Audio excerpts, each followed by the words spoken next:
আর রংপুরে আসলে আমার ছোটকালের একটা কথা মনে পড়ে।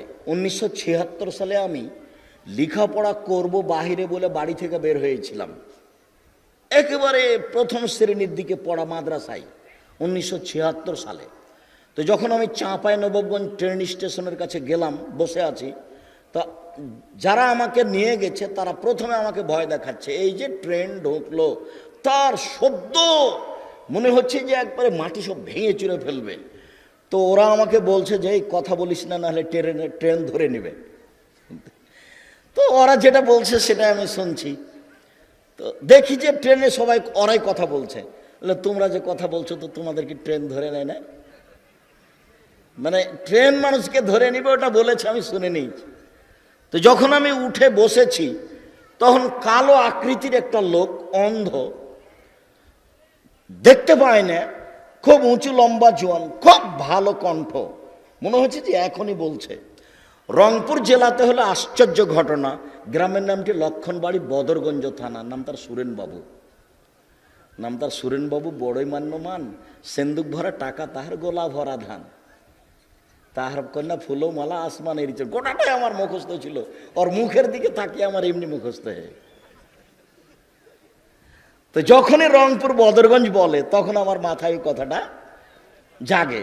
ভুলে আছি, বছর মাস ভুলে আছি। যখনই বলে রংপুর বদরগঞ্জ, ওহরে রংপুর বদরগঞ্জ। রংপুর জেলাতে হলো আশ্চর্য ঘটনা, গ্রামের নামটি লক্ষণবাড়ি, বদরগঞ্জ থানা, নাম তার সুরেনবাবু। কোথায় যে আছে। তো আপনাদের সাথে আমার আন্তরিকতার অভাব নেই, সময় মতো আসতে পারিনি, মনে কিছু নিয়েন না। পবিত্রতা অর্ধেক ঈমান। আলহামদুলিল্লাহ সুবহানাল্লাহ বললে আকাশ জমিন নেকিতে ভরে যায়। ভুলেও দোকানে বসে আড্ডা পিটবেন না। সলাত আদায় করে বাসায় যাবেন, 2-1 আয়াত কোরআন মাজিদ পড়বেন, সুবহানাল্লাহ আলহামদুলিল্লাহ কিছু বলবেন, 10 বার দিয়ে শুয়ে যাবেন। মরা লাগবে। বসে দেখেছিলাম একদিন বয়স 40, দেখি এখন 60, কদিন পরে দেখবো আর নেই। এই হলো জীবন। তারপরে তিনি বললেন আসাদকাত বুরহান, দান হলো দলিল।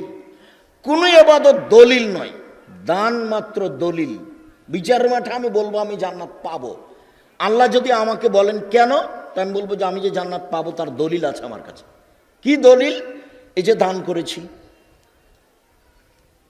তারপরে তিনি বললেন না, সলাত নূরুন, সলাত হলো আলো, নামাজ হলো আলো। বিচারের মাঠে খুব অন্ধকার থাকবে, বিচারের মাঠ কোনো কিছু দেখা যাবে না, একেবারে অন্ধকার। তো যার সলাত কবুল হয়েছে ওর জন্য হবে আলো। অসাবর জিয়া, ধৈর্য হলো আলো। সব কাজে ধৈর্যের পরিচয় দিতে হবে। আসরের সলাতের পরে আব্দুর রাজ্জাক সাহেব নেই, আরে ছাড়ো, মিথ্যা কথা বলছে, এরা দাওয়াতি দেয়নি। মাগরিবের পরেও নেই, আর চলো সব মিথ্যা ধোঁকাবাজ। আমার কথাই হয়তো তার সাথে এমনি বলছে।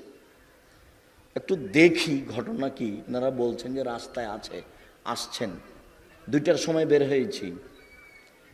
রাস্তাঘাটে ভ্যান রিক্সা বেশি, গাড়ি চলে না। প্রাণপণে চেষ্টা করছি আসার, কিন্তু ধৈর্য কুলালো না। যার যা মনে লাগলো সে তা বলে নিয়ে চলে গেল, অসাব্র দিয়ে।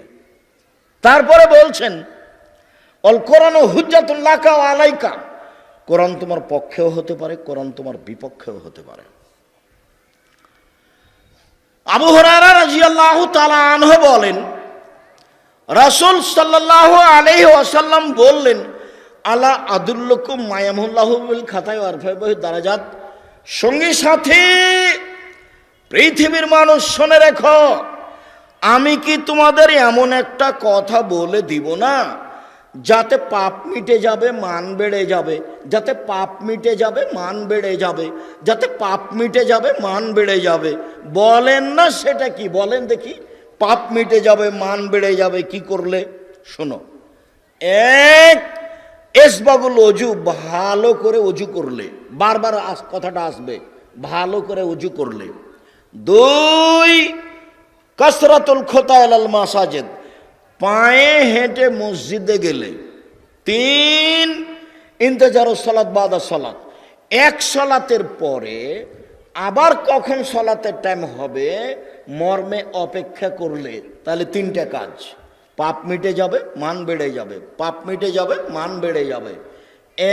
এক, সুন্দর করে অজু করলে। দুই, পায়ে হেঁটে মসজিদে গেলে। তিন, সালাতের জন্য অপেক্ষা করলে। মনে থাকবে না মনে হয়? পাপ মিটে যাবে, মান বেড়ে যাবে।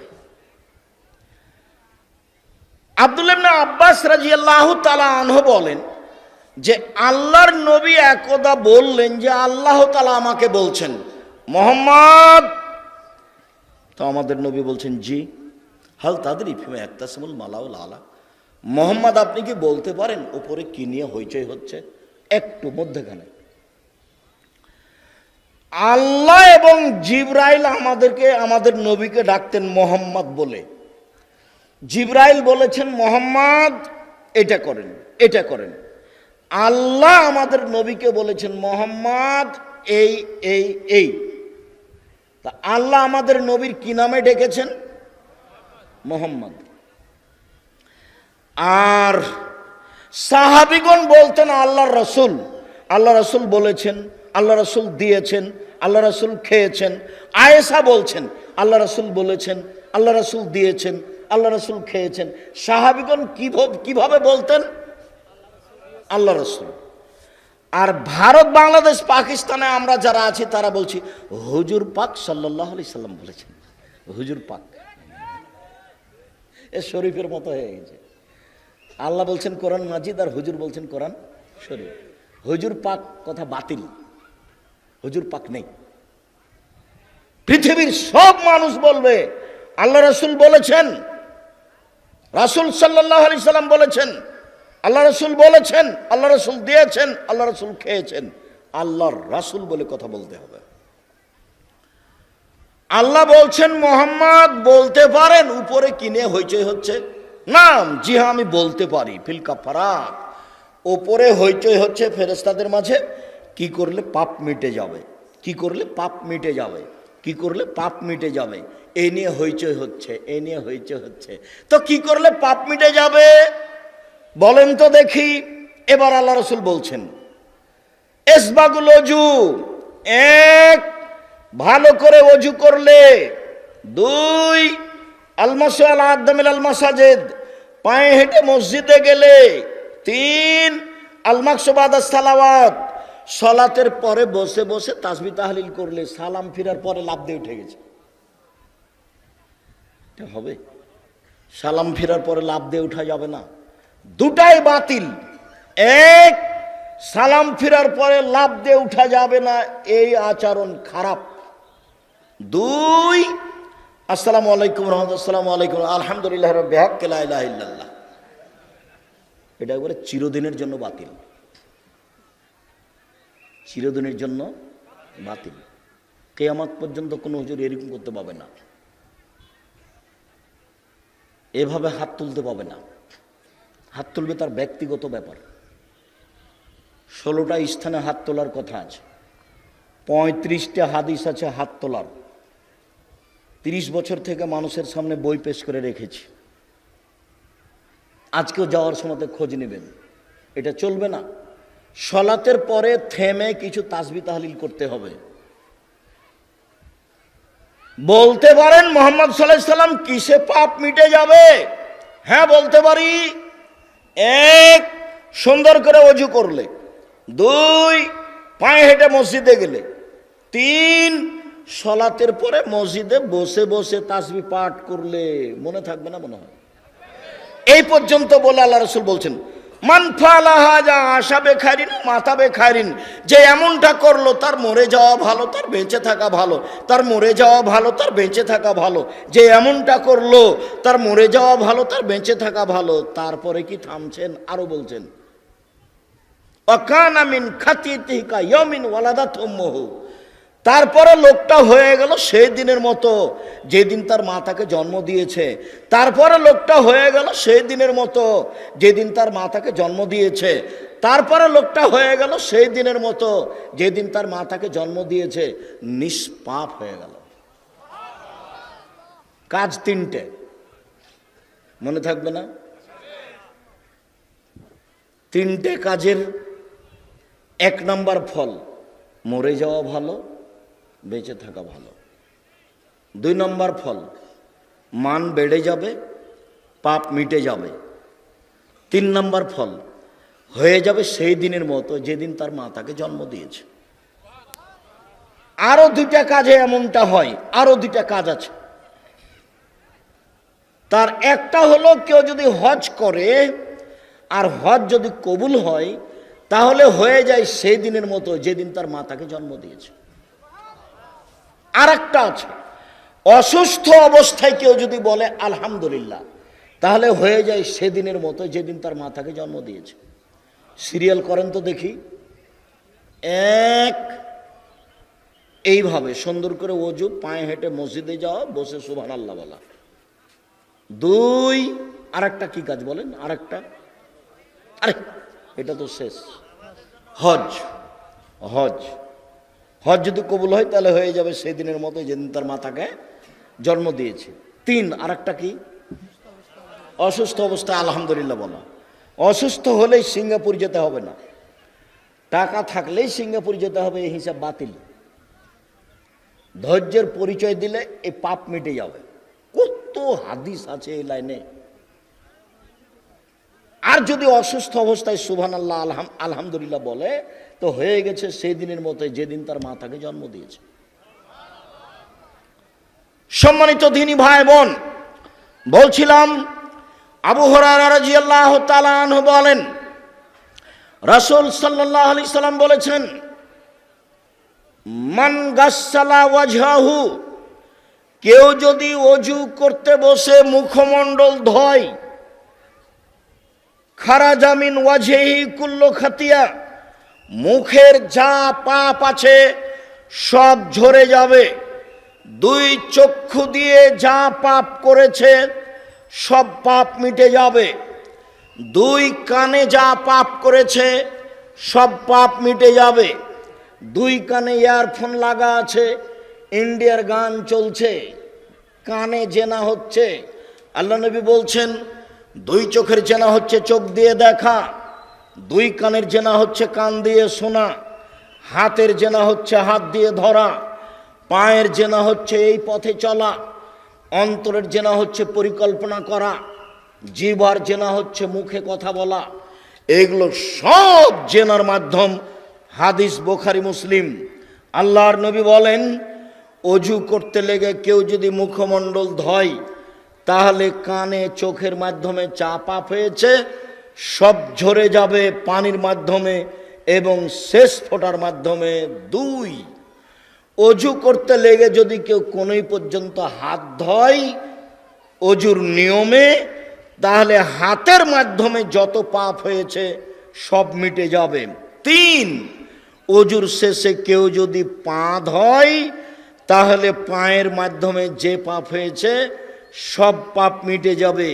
ওয়া ইয়াখরুজু ইলাল মসজিদে নাকিয়ান মিনাদ দুনুবে, এবার লোকটা মসজিদে যাচ্ছে সালাত আদায় করতে, তার কোনো আর পাপ নেই, নিষ্পাপ হয়ে মসজিদের দিকে যাচ্ছে, তার কোনো পাপ নেই। আবু হুরায়রা রাদিয়াল্লাহু তাআলা আনহু বলেন, আল্লাহর নবী বলেছেন, আল উযু ইয়াকফিরু মা কানা ক্বাবলাহু, ওযু অতীতের সব পাপকে মিটিয়ে দেয়। ওযু অতীতের সব পাপকে মিটিয়ে দেয়। ওযু অতীতের সব পাপকে মিটিয়ে দেয়। আর সালাতটা তার জন্য নফল হিসাবে দাঁড়ায়, মানে মান বেড়ে যায়। সালাতটা তার জন্য নফল হিসাবে দাঁড়ায়, মানে মান বেড়ে যায় ওযু। উবাদা ইবনে সামিত রাদিয়াল্লাহু তাআলা আনহু বলেন, রাসূল সাল্লাল্লাহু আলাইহি ওয়াসাল্লাম বলেছেন, as-salawatul khams ইফতারাজাহুন আল্লাহু তাআলা, ফামান আহসানা ওযুহুন্না ওয়া সাল্লা লিওয়াক্তিহিন্না ওয়া আতামা রুকুহুন্না সুজুদাহুন্না, কেউ যদি 5 ওয়াক্ত সালাতে সুন্দর করে ওযু করে, সময় মতো সালাত আদায় করে, সূর্য ওঠার সময়তে ফজরের সালাত আদায় করলে কি সময় মতো হলো?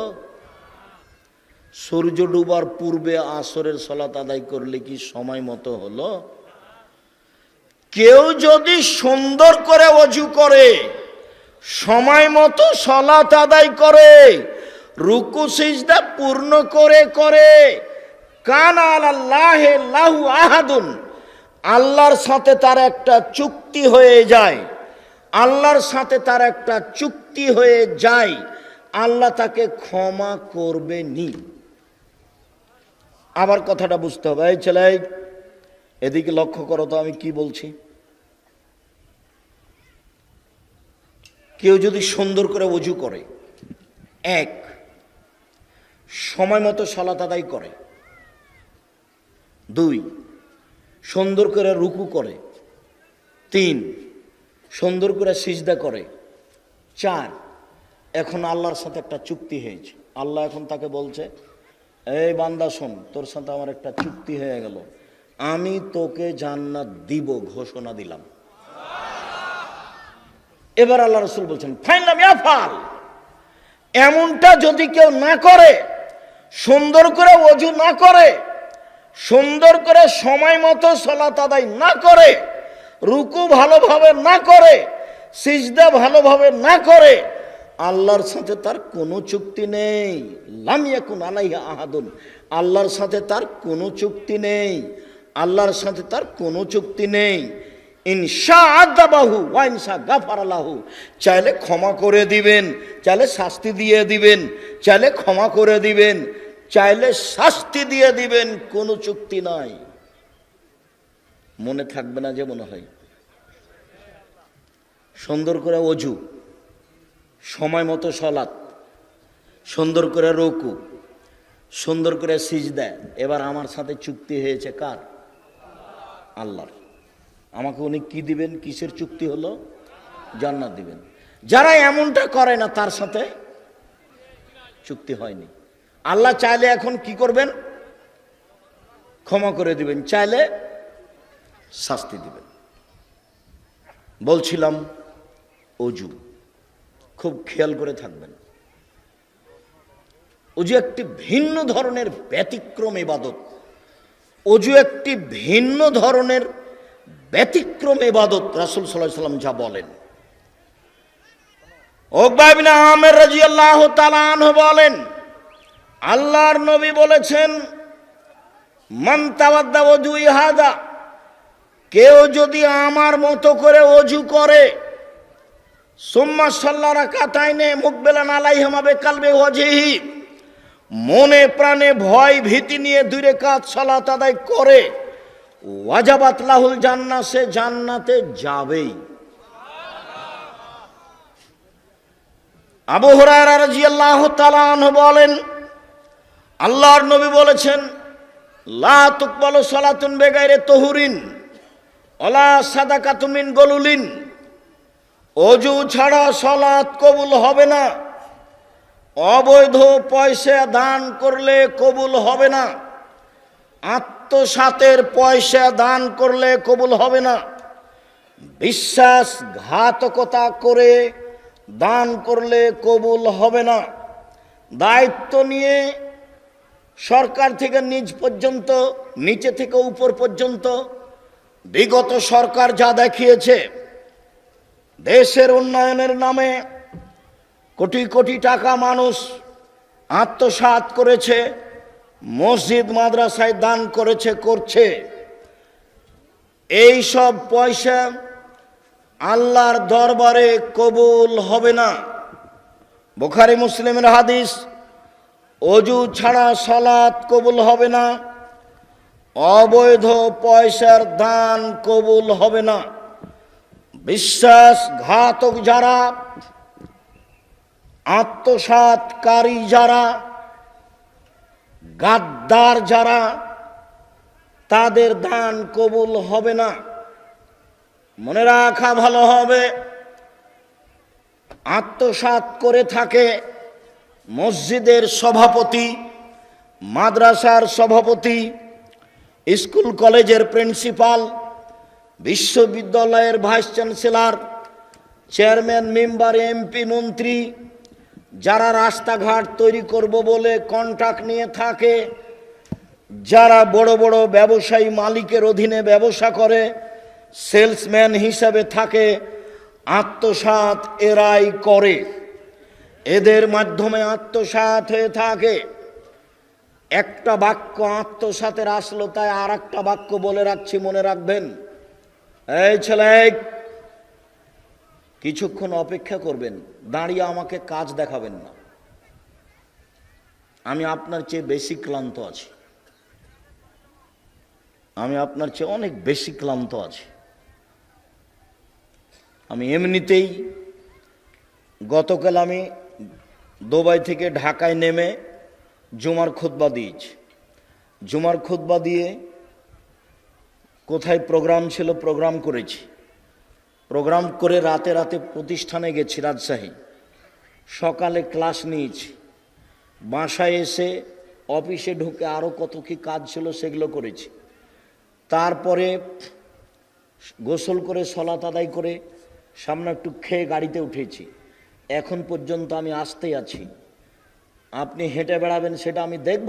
আপনার মতো নোংরা লোককে আমি দেখতে চাই না। জাতির যদি রাস্তাঘাট করে দিতে না পারি, জাতির যদি স্কুল কলেজ করে দিতে না পারি, জাতিকে চূড়ান্ত সঠিক ধর্ম দিতে পারবো ইনশাআল্লাহ। ধর্মের ব্যাপারে জাতিকে ফাঁকি দিনি। 32 বছরে 34 বছরে কোনোদিন কেসা কাহিনী বলিনি। 90 সাল থেকে না আজ পর্যন্ত কোনোদিন মাঝহাব নিয়ে কথা বলিনি। পুরো জীবন চ্যালেঞ্জ করলাম, একদিন নয়, 1 ঘন্টা নয়, একটা বাক্য মাঝহাব নিয়ে কোনোদিন বলিনি। ওই পাতায় পড়ি না, পাতাটা ছিঁড়ে দিয়েছি। যারা পড়ছে তারাই পড়ুক, যারা মানুষের বদনাম করছে তারাই করুক, আল্লাহ তাদের হেদায়েত দান করুক। যারা মানুষের পিছনে লেগে আছে তারাই লেগে থাক, আল্লাহ তাদের হেদায়েত দান করুক। ফেসবুকে কারোর পিছনে কিছু বলা প্রয়োজন মনে করি না, কাউকে বলিও না যে একে কিছু বলেন, ও যদি আমাকে ধুয়ে ছেড়ে দেয় আমি মুখ খুলব না। ওর কত বড় হাইকোর্ট আর কত বড় জজ কোর্ট আমি বিচারের মাঠে দেখব ইনশাআল্লাহ। যেদিন তার হাইকোর্ট জজ কোর্ট কিছুই থাকবে না, ফেসবুক তার জজ কোর্ট, ইউটিউব তার হাইকোর্ট, এখানে সব কিছু করে নিল। ধর্ম তো সহজ নয়। সম্মানিত দিনী ভাই বোন, আপনি দোকানে বসে আড্ডা পিটবেন, আমি আব্দুর রাজ্জাক বিন ইউসুফের কথা বলবো, তখন আপনি ভালো মানুষ, এই ধারণা আপনি করিয়েন না। এ ধারণা আপনার ঠিক নয়। আমি আপনার জন্য এসেছি, এত পথ অতিক্রম করে আমি আপনার জন্য এসেছি। আপনি কেন ওখানে থাকবেন? কি দেখাতে চান আপনি আমাকে? আপনার কাছে কি বিদ্যা আছে? আপনি আপনার পরিবারটা আমার কাছে পরিচয় দেন তো। আপনার পরিবার কি করে, কিসের বলে আপনি এত কিছু ভাবেন? কি আপনার ভাবার এমন আছে? সম্মানিত দিনী ভাই বোন,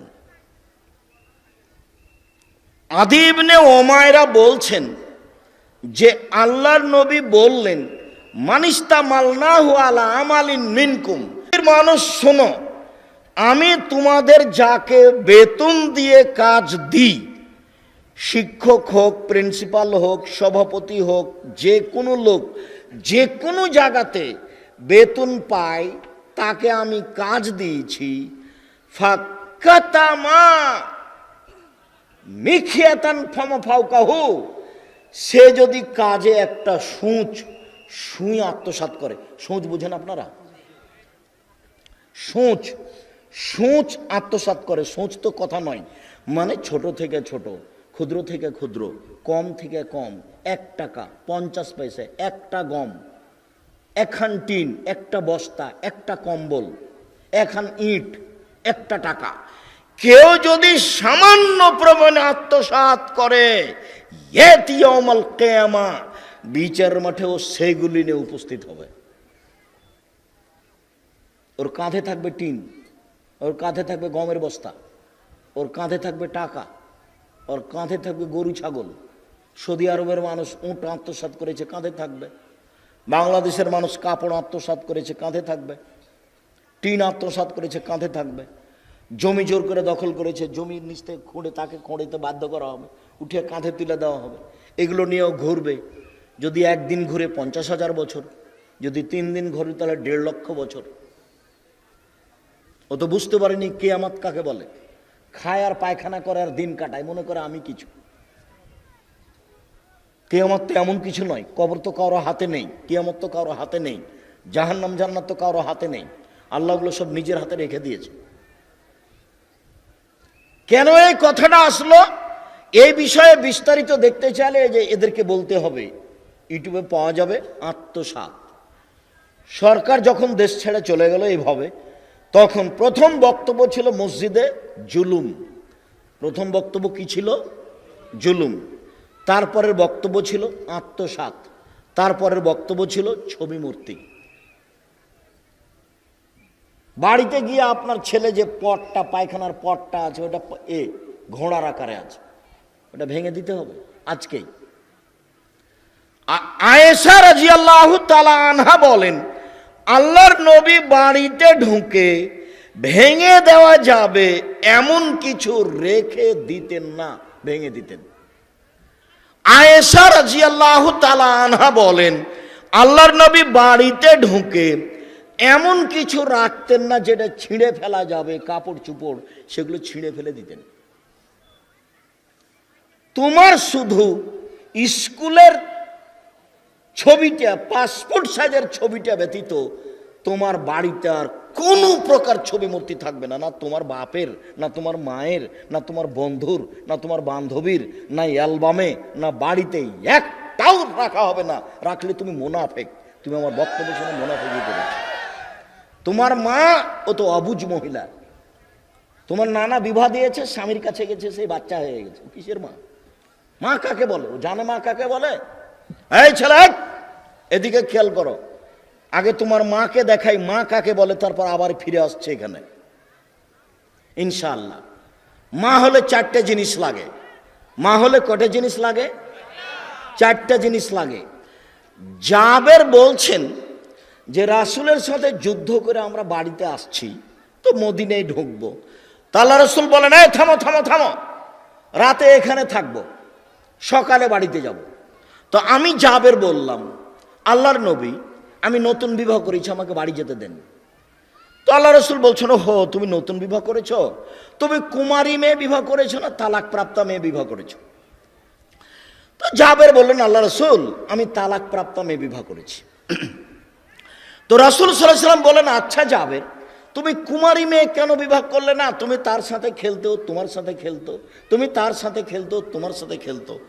তখন জাবের রাদিয়াল্লাহু আনহু বলছেন, আল্লাহর নবী, আমার বাপ ওহিদের যুদ্ধে শহীদ হয়েছেন, আমার পিতা ওহুদের যুদ্ধে শহীদ হয়েছেন 9 জন মেয়ে রেখে। কয়জন? 9 জন মেয়ে রেখে। আকরাহ আন উজাব্বেজা মিসলাহুন না, আমার বোনদের সমবয়সের মেয়ে আমি বিবাহ করা পছন্দ করিনি 4টা কারণে। আমার বোনদের সমবয়সের মেয়েকে বিবাহ করা পছন্দ করিনি 4টা কারণে।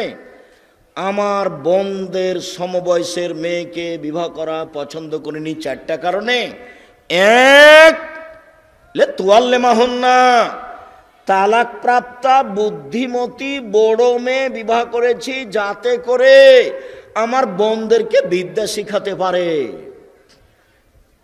2, তোয়াদ্দেবাহুন না, যাতে করে আমার স্ত্রী আমার বোনদেরকে শিষ্টাচার শিখাতে পারে। এই ছেলে, তোমার মায়ের কাছে এখানে একটু কথা বলি। তোমার মা প্লেট কিনেছে, তাতে আছে চিংড়ি মাছ, প্লেটের নিচে আছে সব চিংড়ি মাছ। বলো তো তোমার মা কি শিষ্টাচার জানে? তোমার মা একটা তরকারির বাটি কিনেছে, সে হলো, ওটা হলো কাতল মাছ। তোমার মা একটা আয়না নিয়েছে, আয়নাটা হলো রুই মাছ। তোমার মা তোমার ছোট বোনের, ছোট ভাইয়ের জন্য কাপড় কিনেছে, সবই কার্টনে পূর্ণ। কথা বোঝা যায় না মনে হয়? এ মা নয়, এ জানে না মা কাকে বলে। আমাদের বাড়িতে তো কার্টনের জামাটা হয় ফিরিয়ে দেওয়া হবে, না হয় কার্টনটা খুলে দেওয়া হবে, না হয় কাপড়টা জ্বালিয়ে দেওয়া হবে। হয় কাপড়টা ফিরিয়ে দেওয়া হবে, না হয় কটনটা তুলে ফেলা হবে, না হয় সেটা জ্বালিয়ে দেওয়া হবে। এটা তো আমাদের বাসায় থাকতে পারে না। তোমাদের বাসাতে কার্টন পূর্ণ কাপড় তোমার গায়ে এখনই আছে। তোমার মা শিষ্টাচার জানে, কে বলেছে? তোমার নানা তোমার মায়ের বিবাহ দিয়েছে, ও স্বামীর কাছে গেছে তাই বাচ্চা হয়েছে, সেই জন্য মা। মা কাকে বলে তার জানা নাই। এক, বাচ্চাকে বিদ্যা শিখাতে হবে, তার নাম মা। দুই, বাচ্চাকে শিষ্টাচার শিখাতে হবে, তার নাম মা। তিন, বাচ্চাকে সাজগোজ করে পরিপাটি করে ঝকঝক করে রাখতে হবে, তার নাম মা। তুরাজ্জেলাহুন্না, আমি বেশি বয়সের মেয়ে বিবাহ করেছি তালাক প্রাপ্তা, যাতে করে আমার বোনদের মাথার চুল সাজগোজ করে চিরুনি করে সুন্দর করে রাখতে পারে। তোমার মা মানে ছোট প্যান্টটা টাকনোর নিচে আছে, এটা পরাতে পারে না, প্যান্টটা কেটে ছোট করবে, তার নাম মা। তোমার ভাইয়ের কাপড়গুলো ময়লা হয়ে আছে, পরিষ্কার করে রাখবে, তার নাম মা। বলো তো, তোমার মা যখন তোমার ছোট ভাইটার গায়ে কাপড়টা দিবে তখন কোন হাতখান আগে ঢোকাবে? শিষ্টাচার পরিপাটি করে রাখবে আমার বোনদেরকে। চার, তাকুমা আলাইহিন্না, আমার স্ত্রী যেন আমার বোনদেরকে পাহারা দিতে পারে, সেই জন্য তালাক প্রাপ্তা বেশি বয়সের মহিলা বিবাহ করেছি। হাদিস তো বুখারী মুসলিম। কি বিবেচনা করবেন? কি বিবেচনা আছে আপনার কাছে? চারটে জিনিস আছে যে মহিলার কাছে, সেই হলো মা। আর যদি এরকম না থাকে তো মা না হলো হস্তিনী মা। ও হলো হস্তিনী মা। ও সংসার ধুয়ে ছেড়ে দিবে, হয় মানুষকে বিলিয়ে দিবে, না হলে বন্ধু বান্ধবকে দিয়ে দিবে, আর না হলে ভাই ভাতিজারাকে দিয়ে দিবে। সংসার কন্ট্রোল করতে পারবে না, ও হলো হস্তিনী মা। আপনাকে তখন হুঁশিয়ার সতর্ক হতে হবে, নইলে সংসার এমনি নষ্ট হয়ে যাবে। শুনুন, রাসূল সাল্লাল্লাহু আলাইহি ওয়াসাল্লাম বলেন, আত-তাহুরু মিফতাহুস সালাহ, ওযু হলো সালাতের চাবি। নামাজ জান্নাতের চাবি, এ হাদিস জাল। ওযু হলো সালাতের চাবি। এই ঘরটাতে তালা মারা আছে, ঢোকো তো দেখি। কি করতে হবে? ঢুকলে তালা খুলতে হবে। তো এখন সালাত যদি কবুল হয় তাহলে কি করতে হবে? ওযু করতে হবে, তাহলে সালাতের মধ্যে ঢোকা যাবে। ওযু হলো সালাতের চাবি। আল্লাহু আকবার বললে সবকিছু হারাম হয়ে যায়, সালাম দিলে সবকিছু হালাল হয়ে যায়। আল্লাহু আকবার বললে সবকিছু হারাম হয়ে যায়, সালাম দিলে সবকিছু হালাল হয়ে যায়। দ্রুত আগাচ্ছি, শেষের দিকে মধ্যে অনেক হাদিস ছেড়ে দিয়ে চলে আসছে। এদিকে দেখেন, উমামা বাহেলি রাদিয়াল্লাহু তাআলা আনহু বলেন, একদা আল্লাহর নবী কবরস্থানে আসলেন। কবরস্থানে এসে বলছেন, আসসালামু আলাইকুম দারাল মুমিনিনা ওয়া ইন্না ইনশাআল্লাহু বিকুম লাহিকুনা। ও কবরবাসী, মোমেনদের কবর, তোমাদের উপরে শান্তি নিরাপত্তা নাজিল হোক। অচিরে আমি তোমাদের সাথে মিলে যাব, অচিরে আমি তোমাদের সাথে সাক্ষাৎ করব। অদ্যাত্ত আন্নি আনা আরা ইখওয়ানানা, আমার মনটা চাই আমি আমার ভাইদের দেখি, আমার মনটা চাই আমি আমার ভাইদের দেখি। এই কথা বলার সাথে সাথে সাহাবীগণ বলছেন, আওয়ালাস না ইখওয়ানানা, কি ব্যাপার? আপনি আপনার ভাইকে দেখতে চান, যারা কবরে আছে তারা, আমরা কি ভাই নই নাকি আপনার? একটু কথার উলট পালট সাহাবীদের বিবেকে আসলে সাহাবীগণ কথা বলতেন। আল্লাহ নবী, ব্যাপারটা কি? আমরা কি আপনার ভাই নই নাকি? ওরাকে আপনি ভাই বলছেন কেন?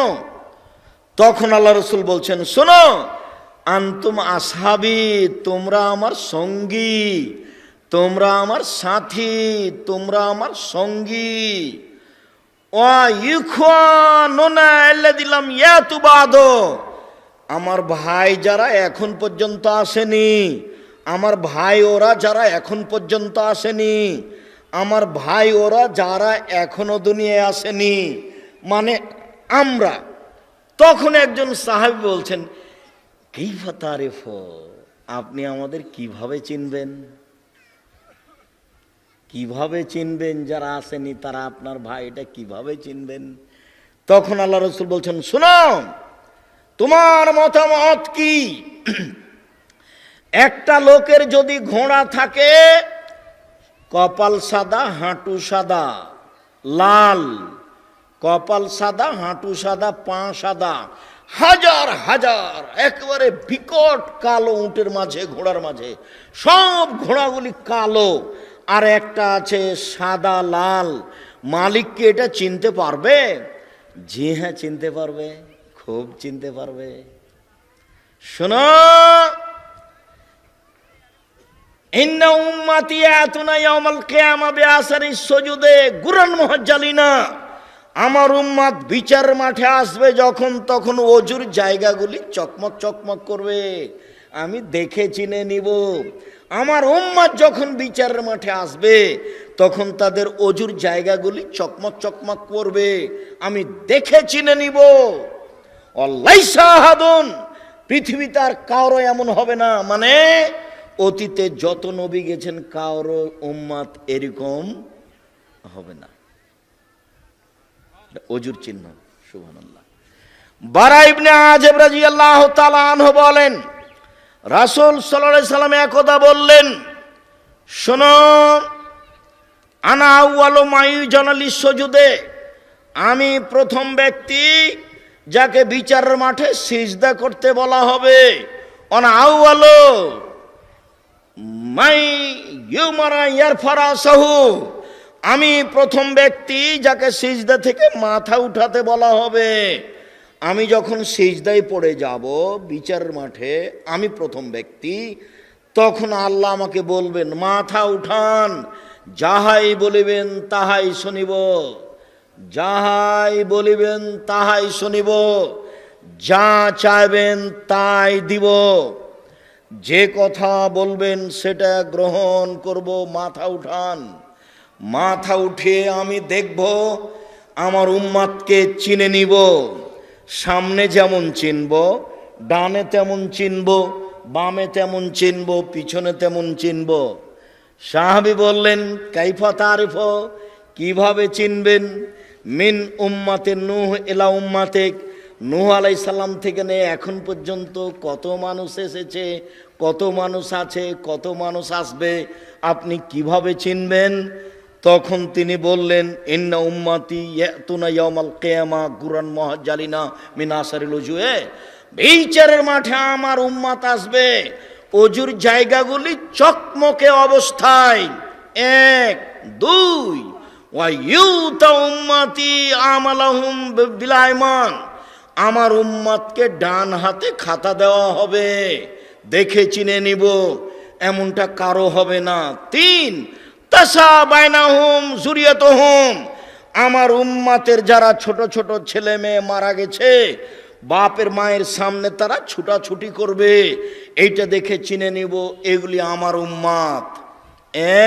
এক, অজুর চিহ্ন দেখে। দুই, ডান হাতে আমল নামা দেখে।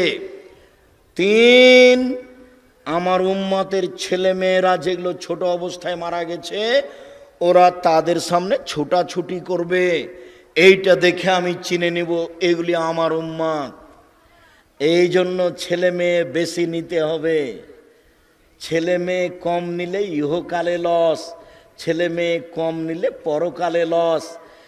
ছেলে মেয়ে কম নিলে ইহকালে লস, মানে একটাই ছেলে তো একটা টাকা ইনকাম করবে, আর ছেলে যদি পাঁচটা হয়, একটা লন্ডনে, একটা আমেরিকা, একটা ঢাকা, একটা চট্টগ্রামে, তো চট্টগ্রামের বলছে আম্মা আপনি এখানে চলে আসেন, আম্মা আপনি এখানে আসেন, তো ঢাকা বলছে ওখানে যাবে কেন রে, ঢাকা আসবে আমার কাছে থাকবে। তো লন্ডনওয়ালা বলছে তোরা কি পেয়েছিস, আম্মা আমার কাছে আসবে। তার সম্মান দেখছেন? আর একটা ছেলে দুনিয়ার শয়তান, বলছে মাকে বলছে তুই বের হয়ে যা, তোকে বাড়িতে রাখবো না। ছেলে বলছে ছেলে মেয়ে বেশি হলে পরকালে লাভ। কিভাবে? যেগুলো ছেলে মেয়ে মারা গেছে সেগুলো আপনার আগে থাকবে। এক, দুই হলে যতক্ষণ পর্যন্ত আপনার জান্নাত ঘোষণা না হয়েছে ততক্ষণ পর্যন্ত ওই ছেলে মেয়ে আপনার কাছ থেকে যাবে না। তিন, মেয়ে যদি দুইটাই হয়, লালন পালনে দুইটাই মেয়ে, তাহলে বাপ আর মেয়ে, বাপ আর আল্লাহর নবী একসাথে জান্নাতে এভাবে থাকবেন। এই দুইটা আঙ্গুল দেখালেন এবং জমা করে দেখালেন। এই ছেলে শোনো, ভাইজান আপনি শুনেন, মুরব্বি একটু খেয়াল করেন। আল্লাহ নবী বলছেন কেউ যদি ইয়াতিমের লালন পালন করে, ইয়াতিম, তাহলে ওই লোকটা যে ইয়াতিমের লালন পালন করেছে সে আর আমি মুহাম্মদ সাল্লাল্লাহু আলাইহি সাল্লাম জান্নাতে থাকবো একসাথে, তবে একটু ফাঁকা। আর কেউ যদি দুইটা মেয়ের লালন পালন করে বিবাহ শাদী দিয়ে দেয়, সেই বাপ আর আমি জান্নাতে থাকবো একসাথে। কথাটা বলতে না বলতে আর একটা কথা এসে মাথায় ঢুকলো, সেটা বলি, না হলে মানাচ্ছে না। সেটা হলো এই, একজন সাহাবী বলছেন আমি রাসূলের সাথে রাতে ছিলাম, এখন ঘুমাতে যাব, তো মেশক আর অজুর পানি নিয়ে এসে বললাম এই নেন মেশক আর অজুর পানি। আল্লাহ রাসূল দেখে খুশি হয়ে গেছে, বাহ তোমার তো বুদ্ধি ভালো আছে, কি চাও একটু চাও তো, কি চাও? খুশি হয়ে বলছেন আল্লাহ নবী। তো সাহাবী বলছেন আপনার সাথে জান্নাতে থাকতে চাই। তখন আল্লাহ রাসূল বলছেন না না না না, এটা নয়, এটা নয়, এটা নয়, অন্য কিছু বলো, অন্য কিছু বলো।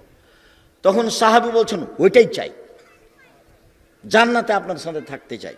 তখন আল্লাহ রাসূল বলছেন আইনি আলা বেকাসরাতি সুজুদ, আমি এমনি পারবো না যে, তাহলে তুমি আমাকে সাহায্য করো, রাতে তাহাজ্জুদ পড়ো, রাতে তাহাজ্জুদ না পড়ে কেউ আমার সাথে জান্নাতে থাকবে এটা হবে না। অথচ এখানে আল্লাহ নবী বলছেন কেউ যদি দুইটা মেয়ের লালন পালন করে সেই বাপ আর আমি জান্নাতে এভাবে থাকবো, আর এতিমের লালন পালন করলে জান্নাতে এভাবে থাকবো। জান্নাতে থাকার একটা পথ, দুইটা মেয়ে। এবার মেয়ের কথাটা এখানে শেষ করি। আল্লাহ নবী বলছেন কেউ যদি তিনটা মেয়ে লালন পালন করে, শিষ্টাচার শিখিয়ে দেয়, বিদ্যা শিখিয়ে দেয়, তাহলে বিচারের মাঠে ওইদিকে থাকবে জাহান্নাম আর এইদিকে থাকবে বাপ, আর মেয়ে তিনটা হবে কুন্নাল্লাহু সিতরান মিনান নার, জাহান্নামে না যাওয়ার জন্য অন্তরাল, মধ্যে থাকবে তিনটা মেয়ে। ওদিকে কি আছে? জাহান্নাম। আর এদিকে কি আছে? পিতে। আর মধ্যে আছে তিনটা মেয়ে। তার আগে ফায়সালা হোক যে আমার বাপ জান্নাতে যাবে, তারপরে সরব, তাছাড়া নয়। এর নাম মেয়ে। একটা মেয়ে হয়েছে তো মনটা একটু খারাপ, দুইটা মেয়ে হয়েছে তো মায়েরও মন খারাপ, নানিরও খারাপ, চাচিরও খারাপ, সবারই, ফুপুরাও খারাপ। দাদি বলছে কি করবি, কি করবি, একটা ডিপিএস খোল, একটা কি করবি, কেমন করে বিবাহ দিবি, ডিপিএস খোল একটা, দাদি বলছে। আর তিনটে যদি হয় তখন বলছে বউ তালাক দিতে হবে। তোমারই তো স্বভাব খারাপ, তুমি তো আল্লাহকে কিছু বলো না, তোমার তো হিসাব নাই, তোমার বউ এতে কি দায়ী হলো? হ্যাঁ, এ কি মগের মূল্য? এগুলো কি কারো ব্যক্তিগত ব্যাপার? তুমি তোমার বউয়ের উপরে মন খারাপ করো কেন?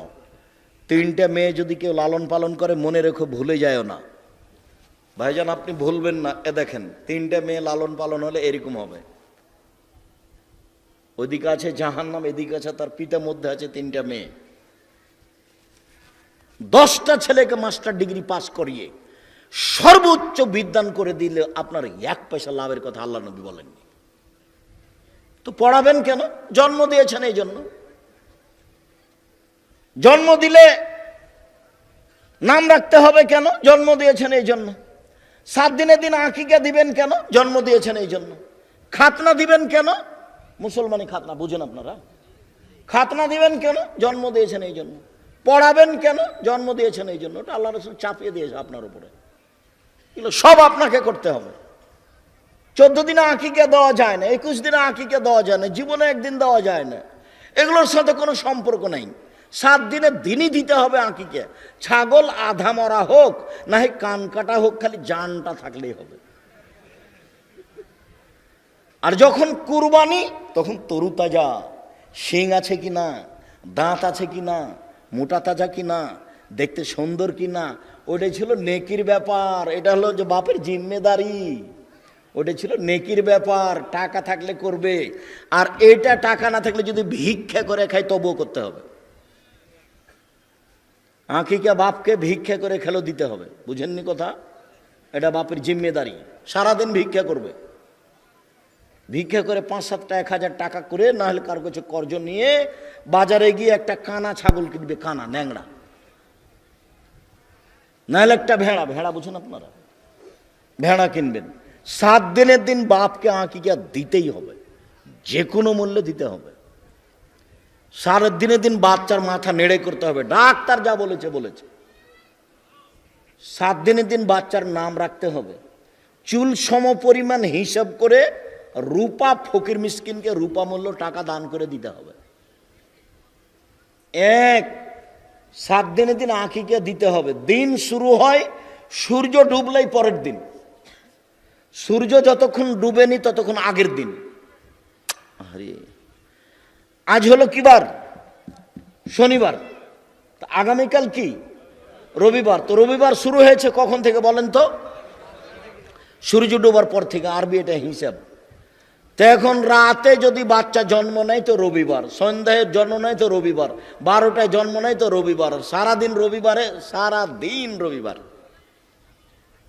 আবার সূর্য ডুবে যদি বাচ্চা জন্ম নেয় সোমবার। এ হলো 7 দিনের দিন। ভিক্ষা করে নিয়ে এসে আকিকা দিতে হবে, দিতেই হবে। চাঁপাইনবাবগঞ্জের ভাষা তো ও তো দিবে, ওর বাপকে দিতে হবে, জরুরি বিধান। ভিক্ষা করে নিচে নিতে, কর্জ করে দিবে। এখনই ছেলের হাত ভেঙে গেলে 10,000 টাকা জমা করবেই, মেডিকেলে যাবে। কিন্তু আকিকার ব্যাপারে তেমন হিসাব নেই।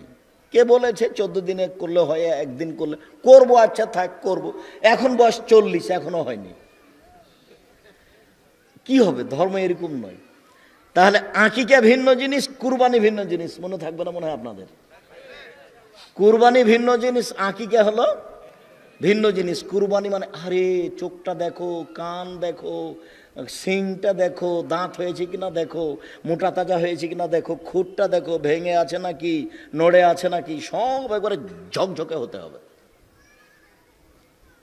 তাহলে সেটা হলো কুরবানি। বলছিলাম সম্মানিত দিনী ভাই বোন, আল্লাহর নবী বলেন অজু করার পরে কেউ যদি সুন্দর করে অজু করে, অজু করার পরে যদি বলে আশহাদু আল্লা ইলাহা ইল্লাল্লাহু ওয়াহদাহু লা শারীকা লাহু ওয়া আশহাদু আন্না মুহাম্মাদান আবদুহু রাসূলুহু, তাহলে তার জন্য জান্নাতের সব দরজা খুলে দেওয়া হয়েছে। যেটা ইচ্ছা সেটা দিয়ে ঢুকবে। হজ করেছিল ওটা খাস, সিয়াম পালন করেছিল এটা খাস, সালাত আদায় করেছিল ওটা খাস, দান করেছিল ওইটা খাস। এবার ওযু করার পরে যখন এই দোয়া পড়েছে তখন সবটাই খুলে গেছে। কি দিয়ে আপনাকে আমি বুঝাই ওযু কি জিনিস আর দোয়া কি জিনিস? আপনার তো দোয়া মনেই থাকে না, একদিনও মনে থাকে না। ওযু শেষে বলতে হবে আশহাদু আল্লা ইলাহা ইল্লাল্লাহু ওয়াহদাহু লা শারীকা লাহু ওয়া আশহাদু আন্না মুহাম্মাদান আবদুহু রাসূলুহু। আল্লাহর নবী বলেছেন, হাদিস বুখারী মুসলিম, সব দরজাগুলি খুলে দেওয়া হয়েছে, যেটা দিয়ে ইচ্ছা ঢোকেন। মহিলাদের ব্যাপারে একটা খাস আছে, এখানে মহিলাও আছে পুরুষও আছে। ওরা দোয়া পড়লে ওরাও যাবে, পুরুষ দোয়া পড়লে পুরুষও যাবে। তো মহিলাদের জন্য একটা পার্সোনাল, ওটা পুরুষের জন্য সুযোগ নেই। সেটা হলো এই, আল্লাহ নবী বলছেন কোন মহিলা যদি 5 ওয়াক্ত সালাত আদায় করে, 1, রমজান মাসে সিয়াম পালন করে, 2, স্বামীকে মেনে চলে, 3, তিতা লাগলেও মিঠা লাগলেও, 4, যদি জেনায় লিপ্ত না হয়, তাহলে সব দরজা খুলে দেওয়া হয়েছে, যেটা দিয়ে ইচ্ছে যাবে। মহিলাদের জন্য এই সুযোগ আছে, পুরুষের জন্য এটা নয়। পুরুষ এত সহজে জান্নাত পাবে না। 1, 5 ওয়াক্ত সালাত, 2, রমজান মাসের সিয়াম রোজা, 3, স্বামীকে মেনে চলা, প্রতিবাদ না করলেই স্বামীকে মানা যাবে, অভিমান না করলেই স্বামীকে মানা যাবে। অভিমানী নেই। কাপড় মোটা হোক চিকন হোক, কাপড়টা একটু হাত দিয়ে দেখবো না কত সুন্দর, দেখো তো কাপড়টা, আরে তুমি যেটা নিয়ে এসছো সেটা আলহামদুলিল্লাহ, কি দেখবো? তোমার ভালো আমার ভালো, চিকন হোক আর মোটা হোক তাতে আসে যায় না। তো শয়তান কি এখন ঢুকতে পাবে? হাত দিয়েই দেখবো না। তোমার পছন্দ আমার পছন্দ, আমি তোমাকে দিয়ে দেখি। তুমি যেটা আমার জন্য আনো সেটা আমি আগে কার চোখ দিয়ে দেখি? তোমার চোখ দিয়ে দেখি। আমি আমার চোখে দেখে আপত্তি আনতে রাজি নই। লবণ ভাতে আমার যথেষ্ট। সারাদিন কাজ করবেন দিনমজুর হিসেবে, বিকেলে এসে টাকা দিবেন, আমি ওটা নিয়ে হিসাব করে খাবো। 1 কেজি বেগুন কিনবো, 4টা রান্না করবো, 1টা রেখে দেবো। 5টাই যদি রান্না করে হলো হস্তে নিব। ও সংসার বুঝে না। আলিকতে সাদো ফিল নিসফুল মাইশা, মধ্যম পন্থায় খরচ করা অর্ধেক জীবিকা নির্বাহ। মধ্যম পন্থায় খরচ করা অর্ধেক জীবিকা নির্বাহ। হিসাব করেই খরচ করতে হবে। পয়সা উপার্জনের 3টা পথ। 1, দিন মজুরি, রাজশাহী চাঁপাইনবাবগঞ্জের লোক করে। 2, চাকরি, এটাও দিন মজুর। দিন মজুর যারা তারা বিকালে টাকা পায়, আর চাকরি করে যারা তারা মাস গেলে টাকা পায়। দিন মজুর দুজনই। এটা হলো 1, টাকা ইনকামের। 2, জমি চাষ। 3, ব্যবসা। তখন আল্লাহ নবী বলছেন, সত্যবাদী ব্যবসায়ীরা জান্নাতে নবীদের সাথে থাকবেন। আগে কিছু বললেন না, আবার বলছেন ব্যবসাতে অনেক সময় সত্য মিথ্যে চলে আসে, দান করে ওটা পূর্ণ করে দাও। তামাকের ব্যবসা চলবে না। বাইরে থেকে জিনিস আনতে যদি চট্টগ্রামে ঘুষ দেওয়া লাগে, তখন আমি মাজলুম, যে নিচ্ছে ও জালেম, তখন আমি দিব। মূল বস্তু জায়েজ আছে, এই জন্য আমার ব্যবসা জায়েজ। যেখানে যেখানে টাকা লাগছে তখন আমি মাজলুম, যে নিচ্ছে হলো জালেম। আর ব্যবসা দিয়ে নিজের উপকার করতে পারবেন, বাপ মায়ের করতে পারবেন, জাতির উপকার করতে পারবেন। দিনমজুর সন্ধ্যায় টাকা শেষ হবে, মাসিক বেতন 25 দিনে শেষ হবে, 5 দিন ধার কর্জে চলবে, জীবনে এভাবে পার হয়ে যাবে। ব্যবসা শুরু করবেন চকলেট দিয়ে, তাহলে ঋণ নেওয়া লাগবে না। ধীরে ধীরে 25-30 বছর পরে দেখবেন যে বড় ব্যবসায়ী হয়ে গেছেন। আল্লাহ তুমি আমাদের সৎ পথে চলার থাকার তৌফিক দান করো। তোমার নবী মোহাম্মদ সাল্লাল্লাহু আলাইহি ওয়াসাল্লাম হুজুর যে কথা বলেছে সেই নেকি আমাদের অর্জন করার সুযোগ করে দাও। সম্মানিত দিনী ভাই বোন, যেহেতু এখন সলাতের সময়, আবারও বলি, এশার সলাত যত দেরি করে আদায় করা হবে তত ভালো। সাহাবীগণ অনেক সময় বসে থাকতে থাকতে ঢুলে পড়তেন, তন্দ্রা ধরে নিত, বসে বসে ঘুমিয়ে পড়তেন। অনেক রাত গভীর হওয়ার পরে তিনি সলাত আদায় করতেন। উত্তম আমল হিসাবে এশার সলাত দেরিতে আদায় করার মর্মে আজকেও চেষ্টা করবেন। বলছিলাম, আল্লাহর নবী বললেন যে সলাত 3 ভাগে ভাগ, মানে নেকি 3 ভাগে ভাগ। 1, অজু। 2, রুকু। 3, সিজদা। ফমান আদ্দাহা বিহাক্কিহা ক্বাবালাত সালাতুহু ক্বাবলা সায়রা আমালিহি। যে ঠিক ঠিক অজু করবে, সুন্দর করে অজু করবে,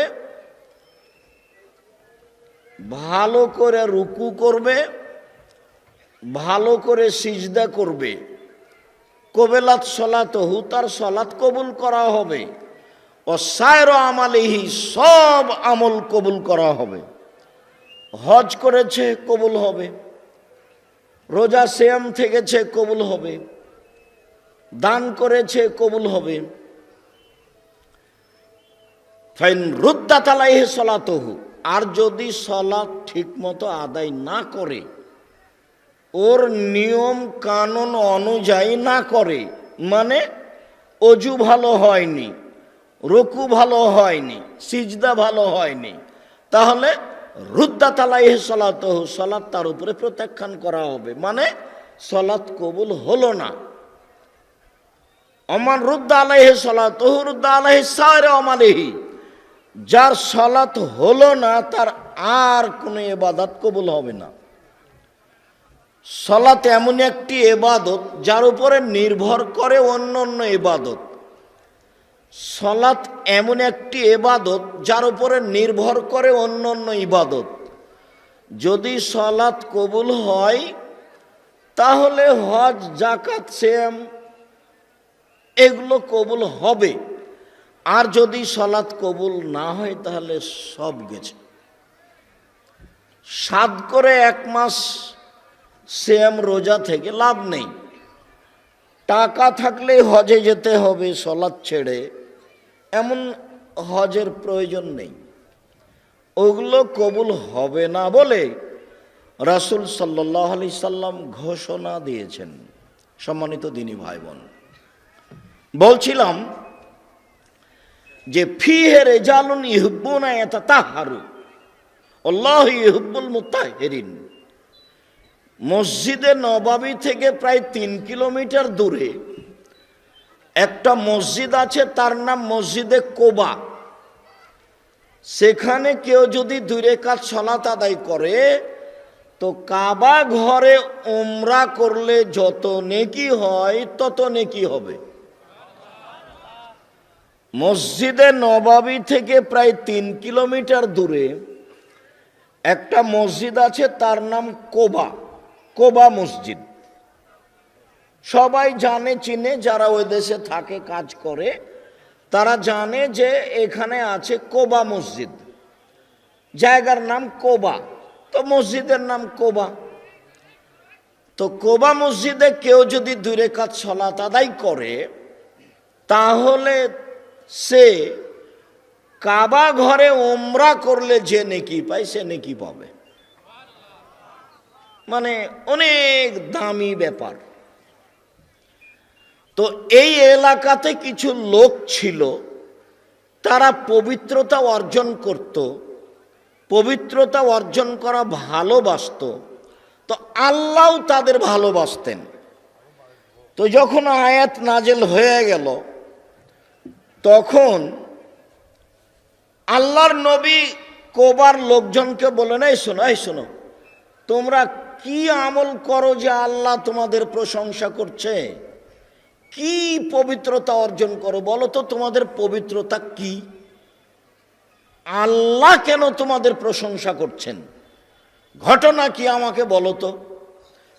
তোরা বলছে যে এমন তো কিছু দেখি না, তবে 1, পেশাব পায়খানা করলে পানি দিয়ে পবিত্রতা অর্জন করি। 2, ফরজ গোসলের প্রয়োজন হলে পানি দিয়ে গোসল করি। 3,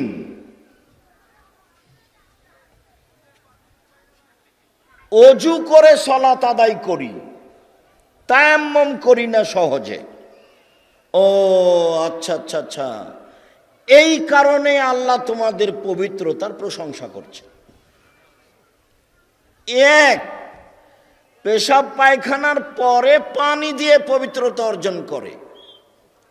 2, ফরজ গোসল পানি দিয়ে করে, তায়াম্মুম করে শেষ করে না। 3, অজু করে সালাত আদায় করে, মানে এই কাজগুলিতে পানি ব্যবহার করে। তখন আল্লাহ খুশি হয়েছেন।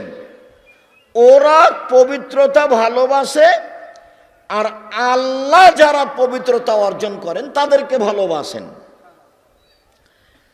এই আয়াতে ভারত, বাংলাদেশ, পাকিস্তানের লোকেরা যেটা বুঝলো, 1 শ্রেণীর মানুষ, সেটা সাহাবীগণ বুঝেননি বা তারা সে আমল করেনি। তারা কি বুঝলো? তারা বুঝলো যে শোনো শোনো, পবিত্রতা মানে হলো এই যে আগে ঢেল টিস্যু পেপার নিতে হবে, 40 কদম হাঁটতে হবে, পায়ের উপরে পা উঠাতে হবে, খক খক করে কাশতে হবে, তাহলে হলো ভালো পবিত্রতা। তখন আল্লাহ বলবেন যে হ্যাঁ ঠিক হয়েছে, এবার ভালো হয়েছে। সহি হাদিসে আসলো আয়াত যখন নাজেল হয়ে গেল, এই ছেলে বসো, আয়াত যখন নাজেল হয়ে গেল যে ওখানে কিছু লোক আছে, বলেন তো কোথায়? কোবায়, যারা পবিত্রতাকে ভালোবাসে। আর যারা পবিত্রতাকে ভালোবাসে আল্লাহ তাদের ভালোবাসেন। তখন আমাদের নবী কোবার লোককে বলেন, এই শোনো, এই কোবার লোকেরা, তোমরা কি করো গো যে আল্লাহ তোমাদের প্রশংসা করেন? আমরা তো কিছু করি না, কি পবিত্রতা অর্জন করি? হ্যাঁ, পেশাব পায়খানার পরে পানি ব্যবহার করে পবিত্রতা অর্জন করি, এক। দুই, ফরজ গোসল পানি দিয়ে করি। তিন, অজু করে পানি দিয়ে অজু করে সালাত আদায় করি। হ্যাঁ ঠিক, তোমাদের এই কারণেই আল্লাহ তাআলা প্রশংসা করছে। তো ভালো, হাদিসও সহি, আয়াতও সহি স্থানে আছে।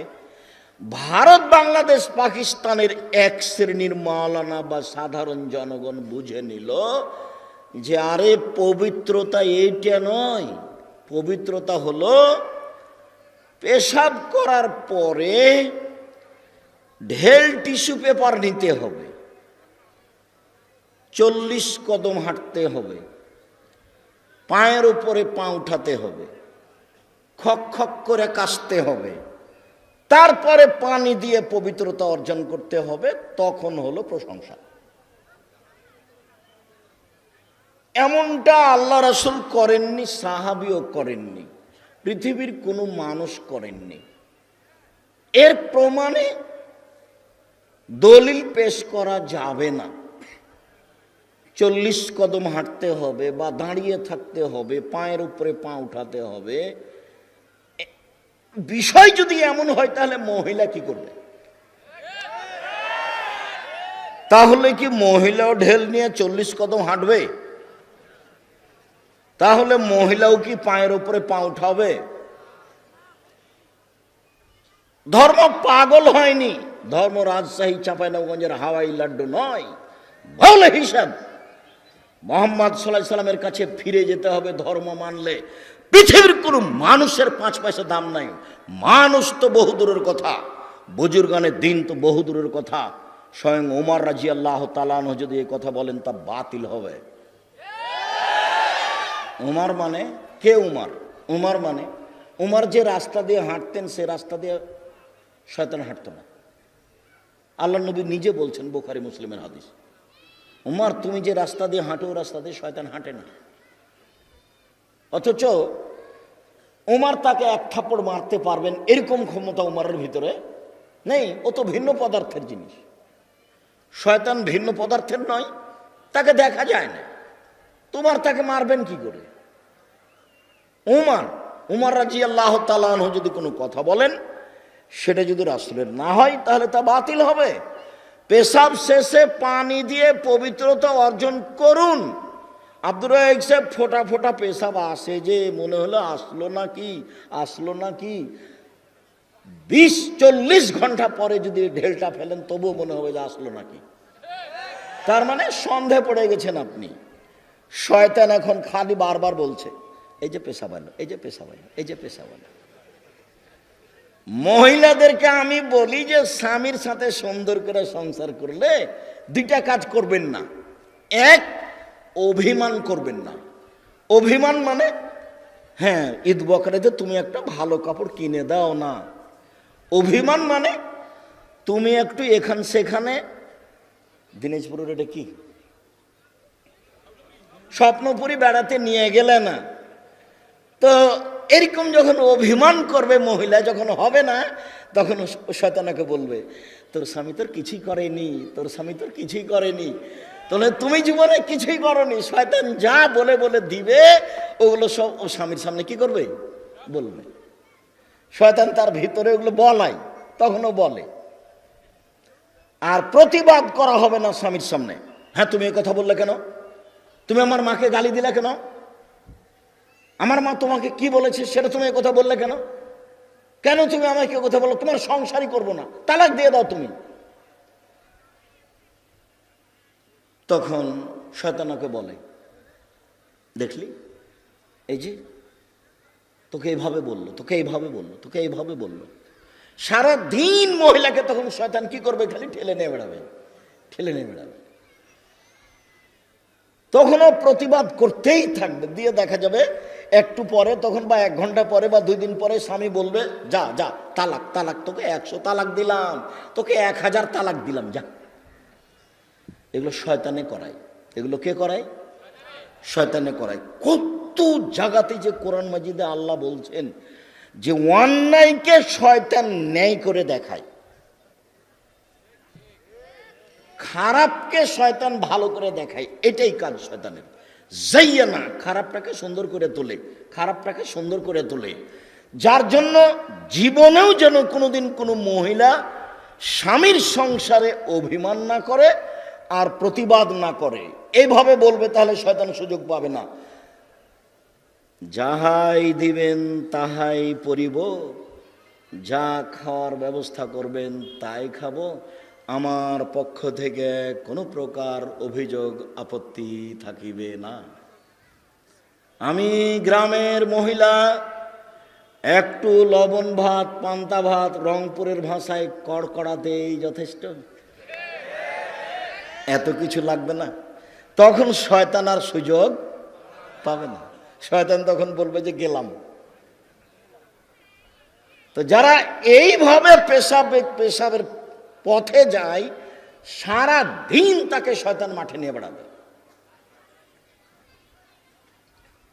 আর শয়তান সব সময় লেগে আছে পেশাব পায়খানার পথ দিয়ে, পেশাব পায়খানার কথা বলে শয়তান কোটি কোটি মানুষকে রাসূলের সুন্নাত থেকে সরিয়ে দিয়েছে।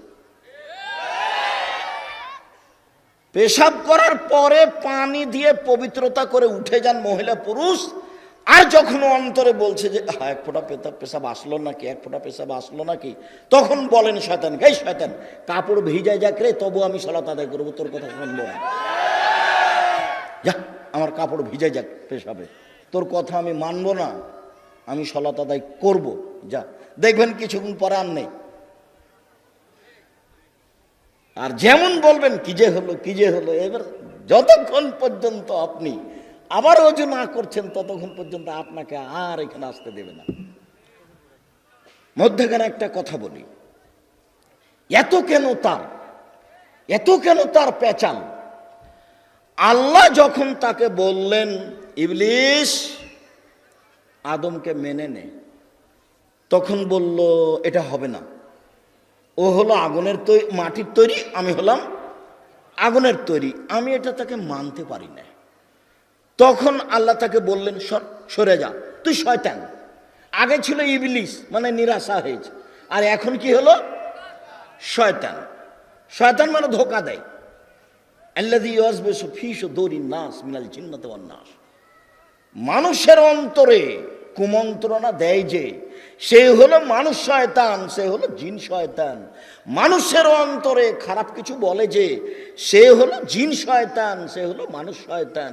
যাকে দেখা যায় ভুল পথে নিয়ে গেল, এ হলো মানুষ শয়তান। যাকে দেখা যায় না ভুল পথে নিয়ে গেল, এ হলো জিন শয়তান। এখনো শয়তান। তখন শয়তান বলছে, আল্লাহ একটা কথা শোনেন আমার। হ্যাঁ বল, কি শুনতে হবে? আমাকে কিয়ামত পর্যন্ত বেঁচে থাকার সুযোগ দেন। আল্লাহ বলছেন, ঠিক আছে দিলাম, তবে এলা ওয়াক্তি মালুম, একটা সময় পর্যন্ত। তুই বললি কিয়ামত, আর আমি বললাম একটা সময়, ঠিক আছে চাইলি দিয়ে দিলাম।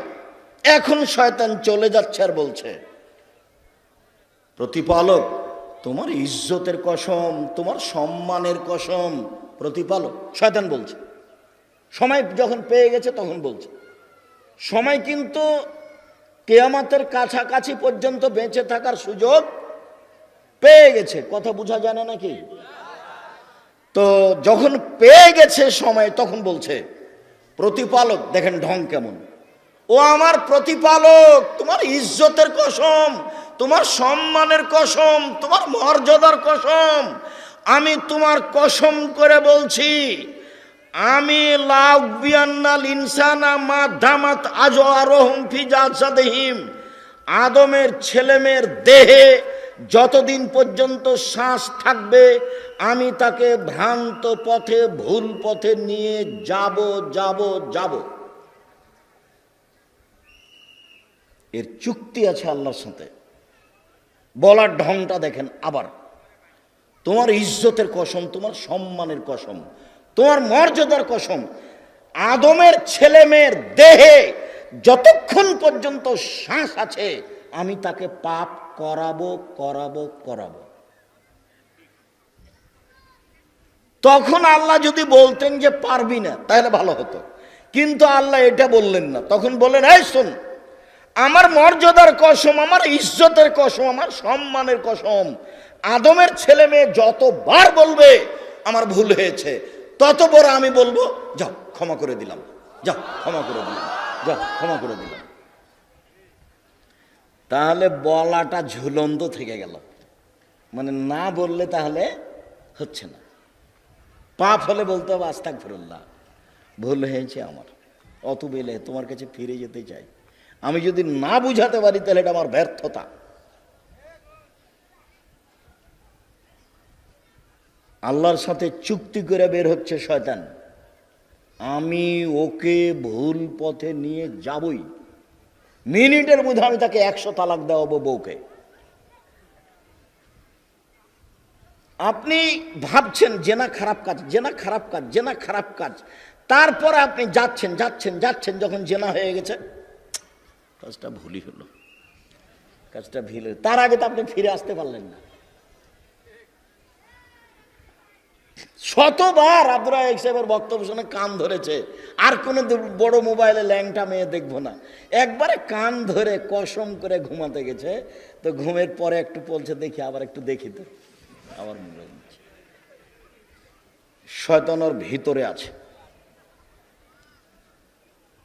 যদি 40 ঘন্টা পরেও ঢেল টিস্যু পেপার ফেলে, তবু শয়তান তাকে বলবে যে এই যে পেশাব আসলো, এই যে পেশাব আসলো, এই যে পেশাব আসলো।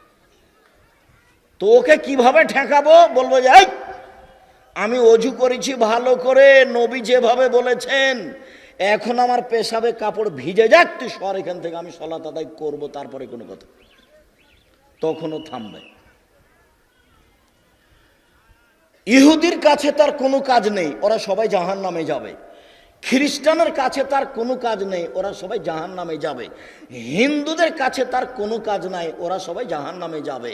যারা শিয়া, যারা কাদিয়ানি, যারা মুরজিয়া, যারা জাহামিয়া, লাখো কোটি মুসলমান পৃথিবীতে, তারা জান্নাতে যাবে না। ওদের কাছে শয়তানের কোনো কাজ নেই। যারা বলছে কোরআন মাজিদ পড়বো, মাদ্রাসায় পড়বো, যারা বলছে 5 ওয়াক্ত সালাত আদায় করব, শয়তান এখানে, ওর কোনো জায়গা নাই, ঘুরে এখানে এসেছে। ওকে তো ওর জিদ বহাল করতে হলে হিন্দুর কাছে যাবে? ওর প্রয়োজন আছে ওকে জাহান্নামে নিয়ে যাওয়ার? ও তো গেছে। খ্রিস্টানের কাছে যাবেও? ও তো গেছে। ইহুদির কাছে যাবে? যাবে না। আবু মালিক আশআরী রাদিয়াল্লাহু তাআলা আনহু, এই ছেলেরা, এই যারা তোমরা একটু চলাচল করছো, দেখো তো, এই যে 2-1 জন হাঁটছো, যে মোটরসাইকেলটা স্টার্ট দিয়ে তুমি যাই, তুমি একটু দেখো না, তোমার চোখে একটু আসে না? এই মুরব্বী যারা আপনারা দায়িত্বে আছেন, যারা দায়িত্ব আছে, তাদের পরিবর্তন করে দেন, ওদের দিয়ে হবে না। ওদের এখান থেকে পাহারা দিতে হবে, এখান থেকে পাহারা দিতে হবে। সম্মানিত দ্বীনী ভাই বোন, আবু মালিক আশআরী রাদিয়াল্লাহু তাআলা আনহু বলেন, আত-তাহুরু শাতরুল ঈমান, পবিত্রতা অর্ধেক ঈমান। এই ছেলে, এদিকে খেয়াল করো, পবিত্রতা অর্ধেক ঈমান, ওযু অর্ধেক ঈমান, পবিত্রতা অর্ধেক ঈমান। তোমার গায়ের কাপড়টা ময়লা হয়ে আছে, তোমার কাছে পবিত্রতা নেই। তোমার মা তোমার ছোট ভাইয়ের ছোট বোনের কাপড়গুলো পরিষ্কার করে দেয় না, তোমার মা উপযুক্ত মা নয়, ও পবিত্রতা বুঝে না। অজু হলো অর্ধেক ইমান। তো সলাত, সিয়াম, যাকাত, কোরআন তেলাওয়াত, তাসবিহ, তাহলিল, দান সব মিলে হলো অর্ধেক, আর অজু হলো অর্ধেক। তাহলে কি সাধারণ জিনিস হলো? দুনিয়াতে যত ইবাদত আছে সব একদিকে থাকলো অর্ধেকে, আর অজু থাকলো অর্ধেকে। হাদিস বুখারী মুসলিম। তারপরে বলছেন সুবহানাল্লাহি ওয়া আলহামদুলিল্লাহি ইয়ামলাআনে মা বাইনাস সামাওয়াতি ওয়াল আরদ। মানুষ যদি মুখে সুবহানাল্লাহ আলহামদুলিল্লাহ বলে, তাহলে আকাশ জমিনের মধ্যে যে ফাঁকাটা আছে নেকিতে পূর্ণ হয়ে যাবে। আল্লাহ দিবেন, তার রহমতের অভাব নেই। যার কারণে দোকানে বসে আড্ডা পিটা হবে না, দোকানে বসে কারো বদনাম গীবাত করা হবে না। আপনি এশার সালাত আদায় করে মাথায় টুপি দিয়ে দোকানে বসে আর একজনের বদনাম করেন, আর ওইদিকে টিভিতে ল্যাংটা মেয়ে নাচে, এটা আপনার কেমনে শোভা পায়? এটা আপনার কি করে হতে পারে? আপনি একজন ভালো মানুষ, নিজেকে বলুন তো দেখি আমি ভালো মানুষ। এই ছেলেরা, তোমরা যারা বড় মোবাইলে দিন রাত ল্যাংটা মেয়েকে দেখছো জেনা অবস্থায়, তুমি কি বলতে পারো আমি শিক্ষিত ছেলে? তুমি কি বলতে পারো যে সমাজের দায়িত্ব আমি পালন করবই, সমাজ গড়বই, দেশ গড়বই, জাতি গড়বই? তুমি জেনা নিয়ে দিন রাত ঘুরো বেটা, আর মুখে বলো জাতি গড়ব, দেশ গড়ব, ফাইজলামি করো? অত সহজ?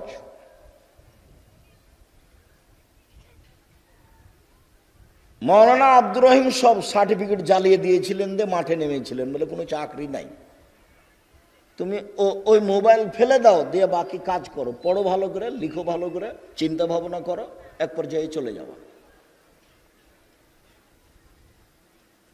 আর ছোট্ট তোমাকে নমুনা দিই, ছোট্ট নমুনা, যে পারবা তার ছোট্ট নমুনা আমাকে দিয়েই বলি।